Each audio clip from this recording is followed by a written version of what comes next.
Michael Stern.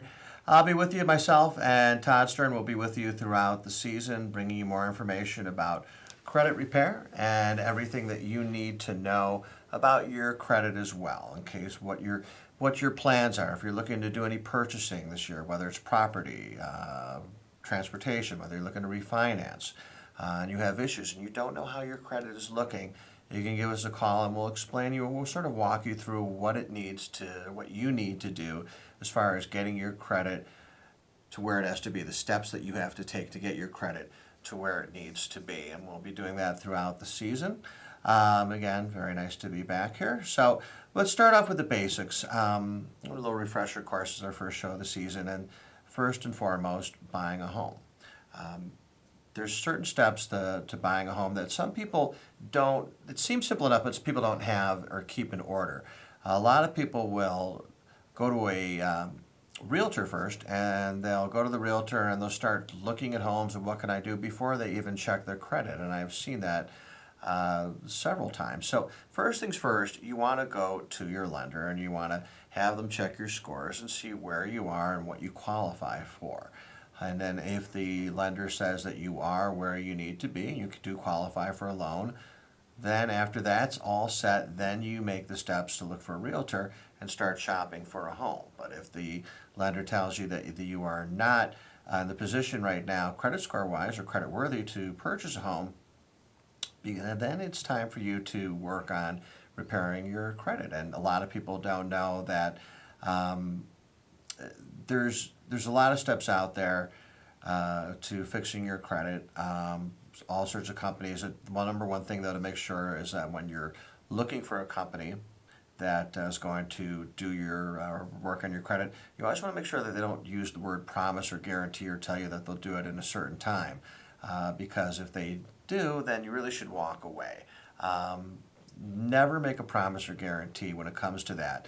But there are lots of places, and if you call the center at the number that we have in there, we can inform you of the different areas to go and places to call, the best places to look to as far as credit repair goes. We have a caller right now. Go ahead. What's your name? Hi, how are you? Good, good. What's going on? Well, just wondering what the when should, like, if I come out of bankruptcy, say this year, how long do I have to wait before I can apply for a mortgage or a home loan like that? Okay. Well, bankruptcy. First off, did you file a Chapter 7 or Chapter 13? Chapter 7. Okay. And for those who don't know, the difference is Chapter 13 it's, some people might call it a consolidation, but it's really a bankruptcy where you're paying back. Chapter 7 is one where you are not paying back. So Chapter 7 will stay on a credit report for up to 10 years. All public records, such as bankruptcies, tax liens, judgments, stay on a report for up to 10 years. If you give the number a call, we'll be able to tell you more about advising you on ways that you can work on removing it off the report, because it's hard right now to do any type of a purchasing if you have a bankruptcy on there, but there are ways to work on removing it, and we'll be able to inform you if you give the number a call. But yes, legally it is supposed to stay on there for 10 years, but through the different credit repair methods, there are ways of working on getting the bankruptcy off of the report. It's all about the scores. Once the bankruptcy hits that report, the scores take a big hit. Did you see your scores before and after the bankruptcy hit? No, I guess we lost them. Okay. So what's going to happen is that the bankruptcy will hit a credit report, and then the scores are going to take a dive, which makes it a lot harder to purchase a home. Plus, banks don't like to see public records such as a BK on the report, so it makes it harder. So again, it's working on removing negative marks. And again, if you give us a call at the center, we'll be able to work on that and tell you the different methods or steps to follow to go through to work on removing negative marks such as a BK off of the report. And what I was talking about before the call is that, and the caller right there, he probably was looking to buy a home. And again, first things first, get your credit in order, get your ducks in a row, get your credit in order, and then you could worry about looking for a realtor and shopping for a home. Again, I've seen a lot of people who wind up going and shopping for a home and at the same time have no idea that whether they can qualify for a loan or not. There's still FHA loans out there despite the stricter guidelines in the last few years. FHA loans are still out there, which you can qualify for credit scores usually between 620 and 640. I have seen some lenders who can do it at lower scores, but it's usually 620 to 640 if you're going to qualify for an FHA loan. The same thing now, when you're looking to purchase a car, it's a little different. When you go to a lender, they're going to pull all three scores. TransUnion, Experian, and Equifax, they're going to take all three and they're going to go with the middle score. When it comes to purchasing an automobile, most dealerships generally, just not all, but most generally pull TransUnion, at least in Illinois. So it's a different ballgame. It's not quite as complicated of a process to purchase a car. And if you put a little bit more money down, it can be even a little easier. Same thing with a house, but it can be a little easier too with a car. So, but the same thing. Now, also another thing that I see is that people are not aware of is that when you go into a dealership, people are not aware that dealers will tend to pull your credit. And not once, not twice, but I've heard stories and I've had people tell me sometimes 7, 8 times. So every time that the dealership winds up pulling the report, it's costing that person points. You can have a 670 going into a dealership, purchase a car, and then walk out of there with a 620. I've seen it happen many times. The dealers, they're looking for the best, or the lender, should be the car dealers, are looking for the best deal out there. So they're kind of shopping around on their own, doing a lot of pulling. So it's always, whenever you go into a dealership, let the dealer know. Only pull the credit once. It is unavoidable. It has to be pulled once. But let them know only once. If you don't say anything, they will pull it all day until they can find the best overall deal, not just for you, but for themselves. So sometimes more for themselves than for you. You know, their job is to make money. So always keep that in mind. You know, because you don't want to take a hit on your credit score. It's a catch-22. You get the car, but you take a hit on the score, and that could affect you for other things down the road. Again, whether it's purchasing property or even going for a credit card. So.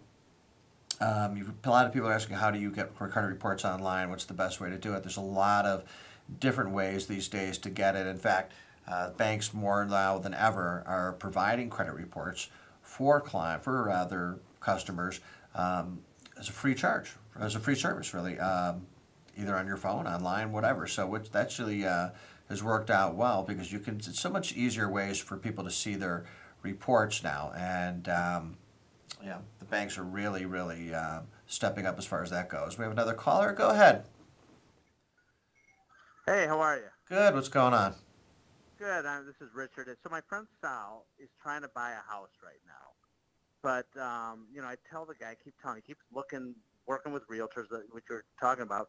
But I know that the guy has bad credit. Is he wasting his time? What should he do? Okay, I apologize over the studio. We can barely hear the call. But, say that last part again. I'm sorry. So I said that my friend Sal, who is trying to buy a house, I know he makes late payments all the time, and he's got a couple collections, but he hasn't gone to a mortgage broker yet to have his credit checked. And, I told him about some companies in Chicago and everything that he should do. I mean, what are your recommendations for somebody that's trying to buy a house? What's the first thing they should do?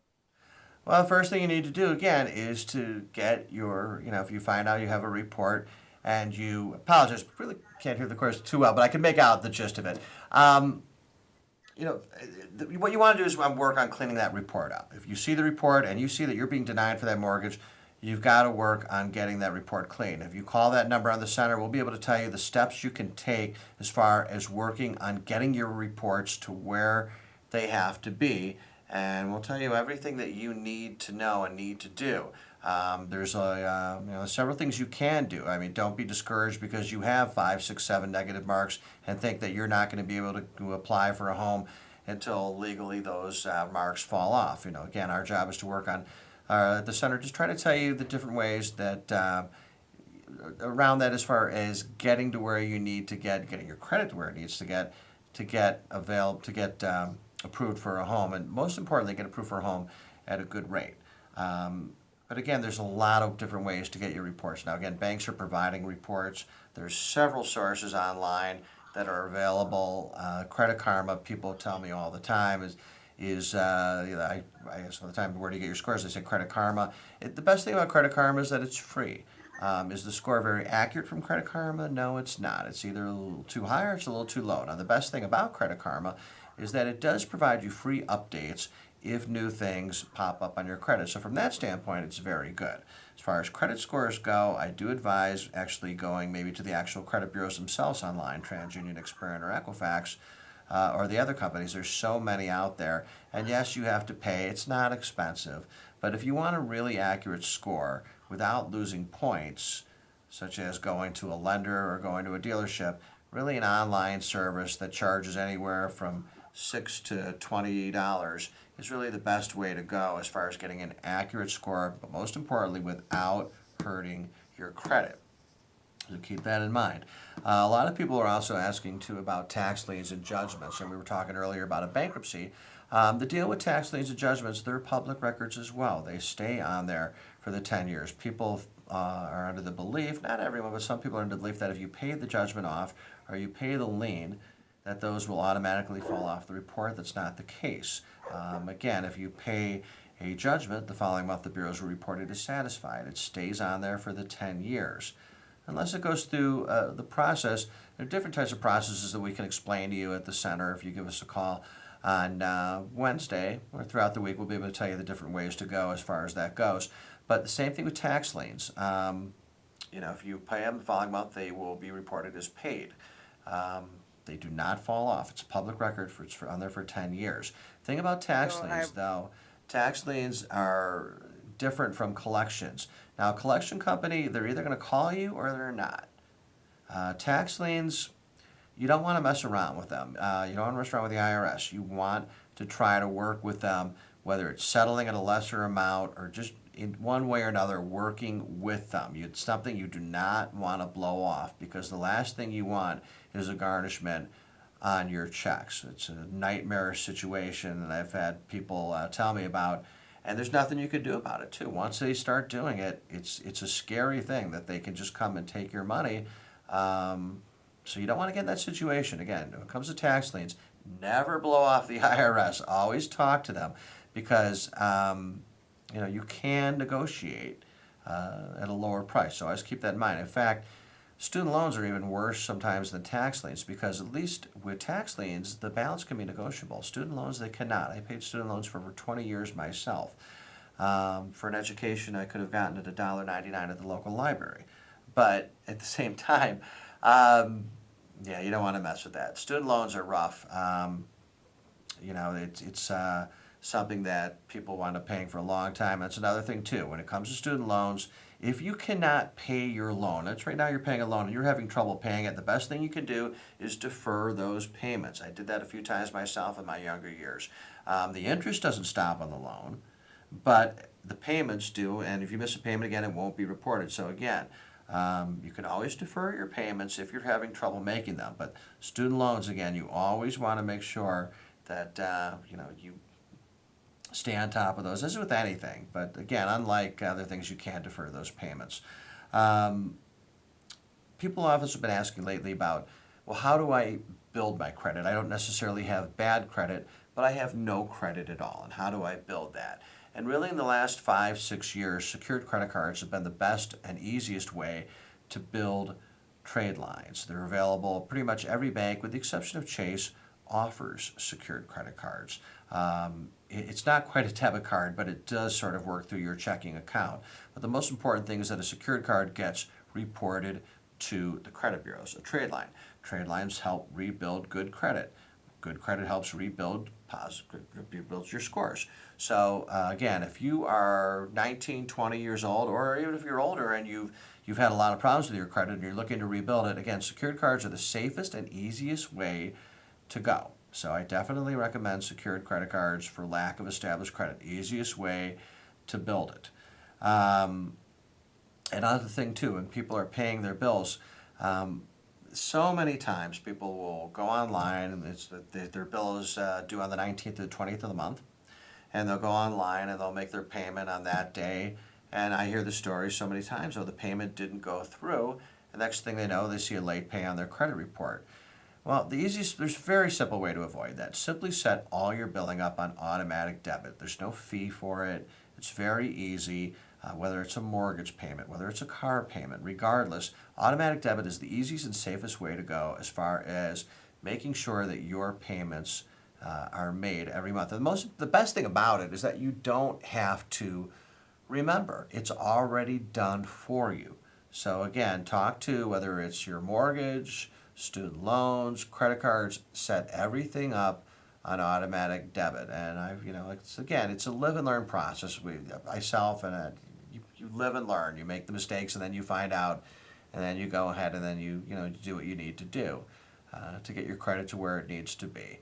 So again, most people out there, when you hit your 20s, you don't really think about it when you're, you don't really need credit when you're 17, 18, you get your parents. But when you turn around 20, 21, and it's a different world, and you start stepping out on your own, it's a different world, and you don't realize how important credit is. It's everything. It is your life blood. Everything that you're going to do revolves around your credit report.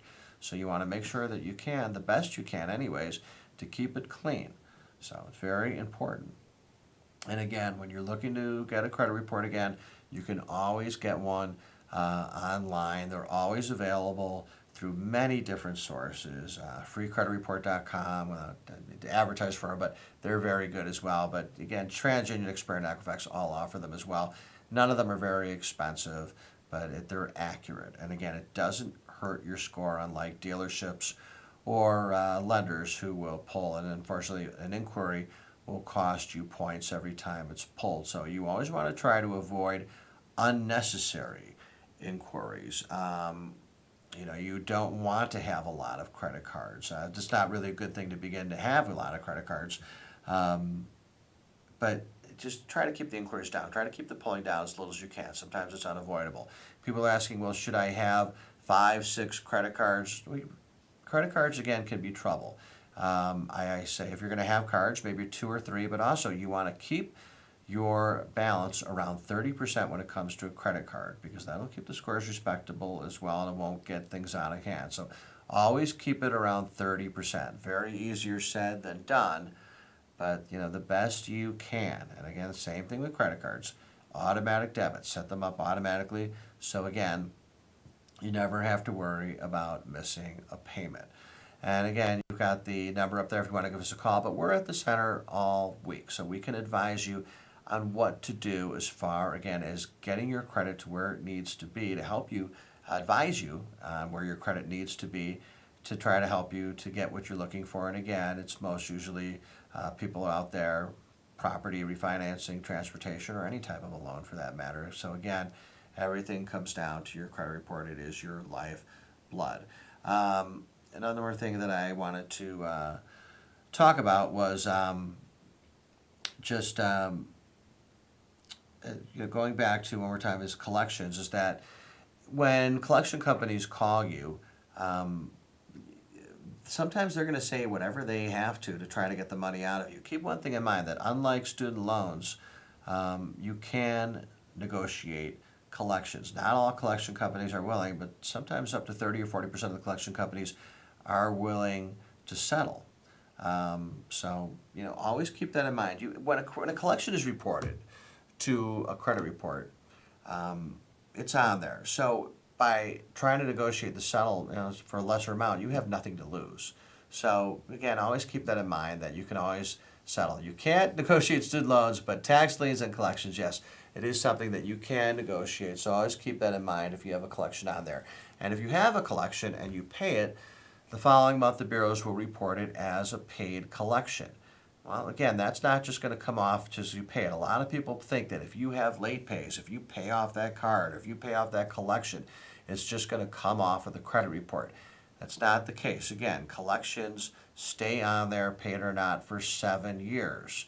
So again, if you give us a call at the center, we'll advise you on things you can do to try to work on removing them off of the credit report, because things are not like where they were as recently as 2006. Before the recession, it was a hell of a lot easier to do any type of purchasing when it came to home or auto. So again, times have changed, and there has been talk in the last month or so about tax liens and judgments not showing up on credit reports anymore. I have not seen that yet.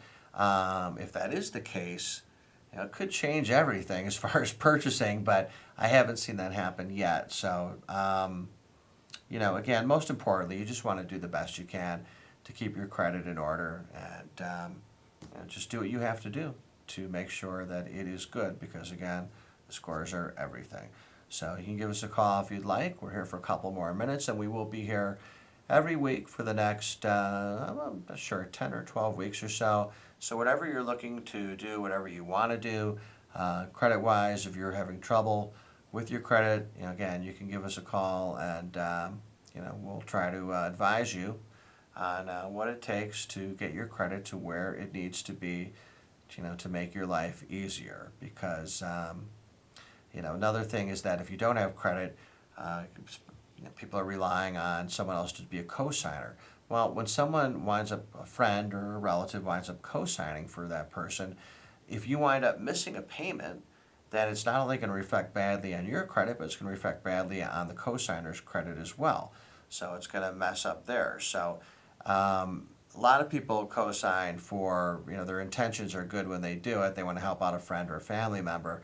But for anyone who winds up co-signing for anyone, you should always advise that person to let them know that you cannot miss any payments, because not only will you be messing up your credit, you'll be messing up their credit as well. So very important too. Co-signing can be, again, the intentions are good, but it could backfire on you badly if the person winds up missing payments. And it's something that just won't go away, and it's not a very easy thing to get out of at all if you get stuck in it. So again, be very careful, especially if you're going to co-sign for your kids and you expect them to make the payments, because the kids just don't have the mindset or the responsibility to, not all kids anyways, I should say, to know that they have to make those payments every month. We have one more caller. Go ahead, you're on the air. No? No? Okay. No? Okay, they're gone. Anyway, so, okay, well, I'm getting the signal now. So, again, we will be here for the next 10 to 12. Oh, we have one more caller. Go ahead. No? Hi, just a quick question. If you're involved in a chapter, hello? If you're involved in a chapter 13 and it's been dismissed, and from my understanding it takes 2 years after dismissal, is that an accurate statement, or can you apply for a mortgage before or after then?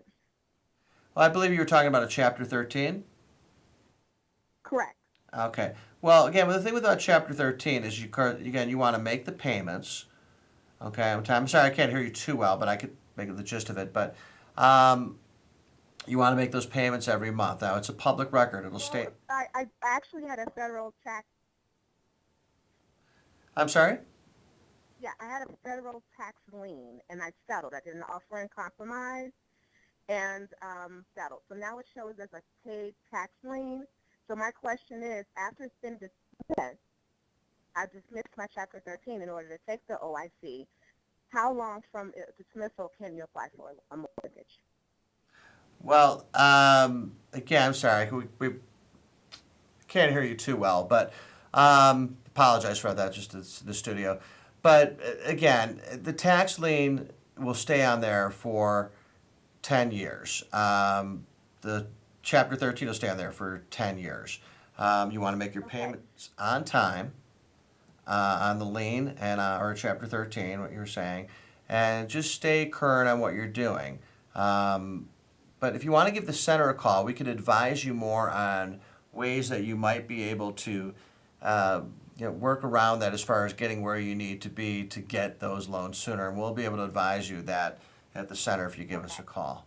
Okay? Okay, thank you. No problem. All right, that is it this week for Credit Talk. I'm Michael Stern. Thank you. Todd will be back next week. Hit him with the Heim, and we'll see you next week. Take care.